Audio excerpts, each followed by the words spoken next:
Hey guys, welcome to my channel. This is my channel Jai Maa Sheetla देवी। कैसे हैं आप सब।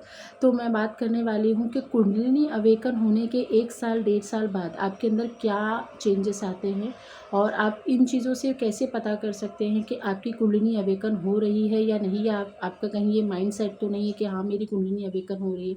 तो इस वीडियो से थोड़ी और जानकारी आपको मिल जाएगी। कुंडलिनी अवेकन हुआ आपका, और इस चीज़ को समझने में आपको कम से कम 6 से 8 महीने लग जाते हैं कि मेरे साथ क्या हो रहा है। अगर सही प्रॉपर गाइडेंस आपको मिलती है तो आप जल्दी पता कर लेते हो, नहीं मिलती है तो आप घूमते रहते हो, लोगों के चक्कर काटते रहते हो। इस वीडियो से आपको पता चल जाएगा। कुंडलिनी अवेकन हुई, 1.5 साल हुआ, 1 साल हुआ, तो आपके अंदर बहुत ज़्यादा बदलाव देखे जाते हैं। जो मैंने अपने अंदर बदलाव महसूस किए वो मैं आपको बता देती हूँ। आपके साथ होता ये है कि जैसे आपको बाहर की चीज़ें बहुत ज़्यादा पसंद थी, कुंडलिनी अवेकन होते समय या उससे पहले आपको बाहर की चीज़ों में बहुत ज़्यादा इंटरेस्ट होता है। आप धीरे धीरे देखोगे कि आप अपने आप को ना आइसोलेट कर लोगे। आप एक साथ एक ही कमरे में अकेले बैठे रहोगे, आप अपने साथ बात करोगे। आपको मॉल जाना पसंद था, पिक्चर देखना पसंद था, घूमना पसंद था, जंक फूड खाना पसंद था। हर चीज़ को आप अवॉइड करोगे। आपको जो आपके फ्रेंड सर्कल्स हैं वो आपको बुलाएंगे, चाहे आप टीनेजर्स हो, चाहे आप मैरिड हो, चाहे आप कपल हो, चाहे आप पार्टनर रिलेशनशिप में हो, चाहे आप एजेड हो, कुछ भी हो, ये सबके साथ होता है। तो ये होता ही है। आप अपने आप को आइसोलेट करोगे, पहले तो एक कमरे में बंद कर लोगे और धीरे धीरे अपने विचारों पर आप ध्यान देना शुरू करते हो। ये बेसिकली होता है 1 साल के बाद। स्टार्टिंग में नहीं होता है। स्टार्टिंग में तो जो क्या होता है कि नेगेटिव लेयर्स इतनी ज़्यादा आपके ऊपर हावी हो रही होती है, वो पहले ठीक होती है, इसलिए सब कुछ बिखर जाता है। लेकिन जैसे आपका बिखरना थोड़ा रुक जाता है, आपको समझ में आ जाती है कि चीज़ें मेरे हाथ से जा रही हैं, क्यों जा रही हैं, आप पते करने की कोशिश करते हो, तब जाके आपको पता चलता है। और आप अपने आप को आइसोलेट करते हो तो आप अपने ही ज्ञान को समझने की कोशिश करते हो कि ये ज्ञान मेरे पास कहाँ से आया। ना मैं कोई बुक्स पढ़ रहा हूँ, ना मैं किसी से बात कर रहा हूँ, ना मैं कोई वीडियोज़ देख रहा हूँ, या आपको वीडियो से भी नॉलेज नहीं आता है। अगर किसी का अच्छा वीडियो मिल गया तो आपको हेल्प हो जाती है, लेकिन ये नॉलेज आपके अंदर ही होती है। फिर इसका सेकंड लक्षण है कि आप जैसे पहले खाना खाते थे, बाहर जाके आप खाना खाते थे, मॉल में, होटल्स में, फ्रेंड्स के साथ, कलीग्स के साथ, जॉब प्रोफाइल में हैं तो आप जॉब पर कैंटीन में खाना खा रहे थे। तो आप पहले ये नोटिस नहीं करते थे कि खाना किस प्रकार बनाया गया है, और जहाँ आप खाना बैठ के खा रहे हैं वो क्या साफ़ सुथरी जगह पर है, क्या वहाँ के लोग साफ़ सुथरे हैं, जो मेरे साथ बैठकर खाना खा रहे क्या वो लोग पॉजिटिव हैं। तो जैसे आपकी कुंडलिनी अवेकन होती है उसके 1 या 1.5 साल के बाद आपके अंदर सेंसेस आने शुरू हो जाते हैं, आप सेंसिबल हो जाते हो। आप अगर घर में भी बैठ के खाना खा रहे हो ना, आपने देखा कि आपका किचन बहुत ज़्यादा मैसअप है, या हॉल, बेडरूम, वॉशरूम, या आप बाहर खाना खा रहे हो, जॉब पे जाते हो तो आप मजबूर हो जाते हो बाहर खाना खाने के लिए, कैंटीन वगैरह में या कहीं पे बैठे हैं आप, गंदगी है तो आप वहाँ पे खाना नहीं खाओगे। घर में खाना खा रहे हो, घर गंदा है तो आप खुद ही उठोगे और खुद ही उस चीज़ को क्लीन करने लग जाओगे। आप किसी को नहीं बोलोगे क्लीन करने के लिए, इतना ज़्यादा चेंजेस आपके अंदर आ जाता है। ठीक है, तो आप खुद क्लीन करोगे और खुद वहाँ पर बैठ के खाना खाओगे। मतलब आपको इतनी ज़्यादा सेंसिटिविटी आ जाएगी कि आपको ना क्लीननेस से बहुत ज़्यादा प्यार हो जाएगा। अगर अच्छी ऊर्जा है आपके पास, कुंडलिनी अवेकनिंग आपकी अच्छी देवी देवताओं के द्वारा हो रही है, तो ही ये चीज़ देखी जाती है। आप क्लीन रहोगे।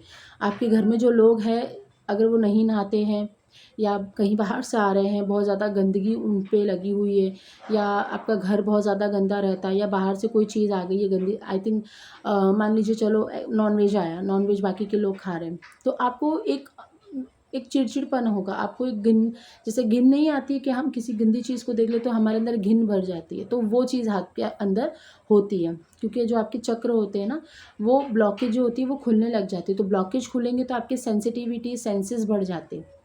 तो आपको नॉनवेज, अंडा, चिकन, मटन, स्मोकिंग, ड्रग्स, जो भी मतलब जितने भी विषैले पदार्थ होते हैं, गंदे पदार्थ होते हैं, आपको बहुत ज़्यादा गंदगी महसूस होती है। अगर आप वो सर्कल में भी हो जो एकदम आउट ऑफ वे, तो आप वहाँ से भी बाहर निकलने की कोशिश करते हो। ठीक है, तो ये भी बहुत इंपॉर्टेंट लक्षण है। आप ये देखोगे कि पहले ना आप झगड़ा करते थे, गालियाँ देते थे, 4 लोगों के साथ आर्ग्यूमेंट करते थे, अपने आप को बहुत ज़्यादा टॉप लेवल पे दिखाने की कोशिश करते थे। कुंडलिनी अवेकन होने के 1 साल के बाद ना आप कुछ भी नहीं करना चाहते हो। आपको पता चल जाता है कि मैं कुछ भी नहीं हूँ, मेरा ये बॉडी है, ये भी 5 एलिमेंट्स से बना हुआ है, 5 तत्वों से बना हुआ है, ये भी एक दिन यहीं पे विलीन हो जाना है।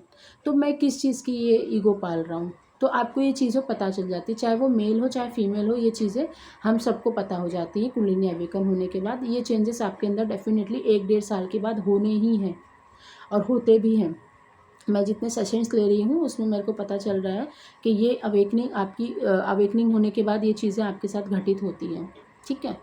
और इसके साथ जो चेंजेस देखे गए वो ये देखे गए हैं कि आप अपने अंदर पॉजिटिव बदलाव लाने की कोशिश करते हो। आपने कितना भी गलत किया होगा, आपको पता है अपने कर्म कैसे किए हैं, आपको वो गिल्टनेस आनी शुरू हो जाती है। आपके अंदर वो अपने लिए ही गिल्ट आने पे एक पछतावा आने लगता है कि मैंने इसके साथ गलत किया, इसको बुरा भला बोला, लालच में ये कर दिया वो कर दिया। हाँ, किया।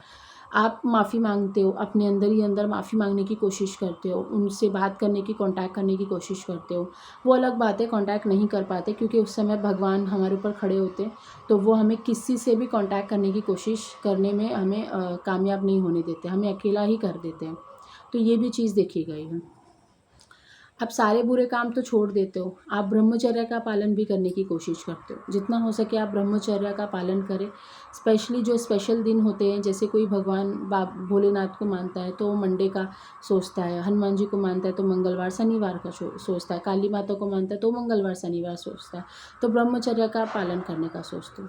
1.5 साल के बाद कुंडलिनी अवेकन होगी, उसके बाद आप ये सोचते हो कि मैं पूजा पाठ ही करता रहूँ, मेरा मन कर रहा है मैं पूजा करूँ। आपकी आँखों में आंसू भी आएंगे, आपको उबासियाँ भी आएंगी, वाइब्रेशंस भी होती है आपके बॉडी में, ये सारी चीज़ें भी होती हैं। ये बहुत बेसिक सिम्टम्स है जो मैं आपको बता रही हूँ। 1.5 साल के बाद ये बदलाव आएंगे ही आएंगे आपके अंदर। और जैसे ही आप देखोगे ना, आप सबसे डी अटैच हो जाते हो, लेकिन आप एक इंसान से डी अटैच नहीं हो पाते, वो है आपकी मम्मी, आपकी माँ और आपके पापा। अगर आपकी मॉम आपके पास नहीं है, कहीं और रहती है और आप कहीं और रहते, जैसे हम मैरिड हैं तो मैरिड होने के बाद हम सब अलग अलग रहते हैं, मम्मी अलग रहती है, हम अलग रहते हैं, तो आप देखोगे कि बस मैं अपनी माँ के पास पहुँच जाऊँ किसी भी तरीके से, बस मैं उनसे बात करूँ।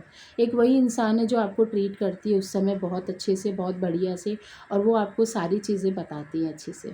तो आप यही सोचोगे, जैसे आपकी कुंडलिनी अवेकन होती है, कुंडलिनी अवेकन होने से पहले ना आपको रिलेशन की कोई अहमियत नहीं होती है, लेकिन जैसे आपकी कुंडलिनी अवेकन हो जाती है, भले ही आप डी अटैच हो जाओ, लेकिन आपको वैल्यू हो जाती है कि कौन आपका अपना है कौन पराया है, और आपको पता चल जाता है कि आपकी जो मम्मी है वो सबसे ज़्यादा आपकी अपनी है। तो आप मम्मी के पास जाने का सोचोगे, उनसे बात करने का सोचोगे, आपको उनसे बहुत ज़्यादा लगाव फील होगा। स्पेशली जो माँ दुर्गा के भक्त हैं, जो उनकी भक्ति करते हैं, पूजा करते हैं, तो वो बहुत ज़्यादा अपनी मम्मियों से अटैच होते हैं, बहुत ही ज़्यादा। तो वो ये सोचते हैं बस मैं मम्मी के पास पहुँच जाऊँ, बहुत सारी बातें करूँ, खाऊँ पीऊँ, क्योंकि इस जर्नी में देखा गया कि आपका जो खाने पीने का जो लिमिटेशंस होती है ना, वो भी बहुत ज़्यादा कम हो जाती है। और अगर आपको स्ट्रेस है तो आप बढ़ा भी सकते हो अपने फूड को। तो आपको ये सिम्टम्स ज़रूर दिखेंगे, और भी बहुत सारे छोटे छोटे सिम्टम्स हैं, जैसा कि आप एक रूटीन फॉलो करते हो, सुबह उठे, नहाए, पूजा पाठ किया, ब्रेकफास्ट किया, फिर दोपहर का एक लंच का टाइमिंग आपने बना लिया कि 2 बजे मुझे रोज़ लंच करना है। फिर आपने 4 बजे का एक ब्रेकफास्ट नाश्ता का टाइमिंग बनाया। फिर आपने रात को डिनर टाइमिंग बना लिया, 9 बजे मुझे डिनर करके सोना है, पूजा पाठ करनी है। ये सब कुछ आप एक शेड्यूल बना लेते हो, रूटीन बना लेते हो। दैट मीन कि आपकी कुंडलिनी अवेकन हो गई है, नेगेटिव लेयर्स भी धीरे धीरे निकल रही है और पॉजिटिव चीज़ें आपके अंदर आ रही हैं। पॉजिटिव ऊर्जा आपके अंदर आएगी, ज़ाहिर सी बात है आप पॉजिटिव काम करोगे। और हाँ, एक साइन और बता देती हूँ मैं, जैसे आपको बचपन से पेंटिंग वगैरह करना पसंद था, सिंगिंग करना पसंद था, डांसिंग पसंद था, जो भी आपकी क्रिएटिव साइड थी बचपन में, वो वापस आपकी उभरनी शुरू हो जाती है। आप देखोगे आप उसी चीज़ में करियर भी बनाओगे, है ना। तो ये चीज़ें भी होती हैं। तो 1.5 साल के बाद कुंडलिनी जब अवेकन हो जाती है, 1 से 1.5 साल के बाद आपको ये चेंजेस आने ही आने हैं। फिर आप अपने क्रिएटिव साइड पर अगर फोकस करते हो तो आप एक बहुत अच्छा करने अपने लाइफ में, अपने करियर में बहुत अच्छा पा सकते हो, एक पहचान पा सकते हो, पैसे कमा सकते हो। अगर आप आज तक आपने पैसे नहीं कमाए थे, या आप खुशी खुशी पैसे नहीं कमा रहे थे, तो अपने क्रिएटिव साइड पर ज़रूर फॉलो करें और माँ लक्ष्मी को खुश रखें। तो आप देखोगे कि बहुत जल्दी आप इसमें तरक्की करेंगे। तो ये कुछ चीज़ें थी, आई होप मैंने आपको क्लियर कर दी होंगी। और भी कुछ चीज़ें होंगी तो मैं आपको ज़रूर समझाऊंगी और बताऊंगी, ठीक है। टिल देन बाय, नमस्ते, अपना अपना ध्यान रखिएगा।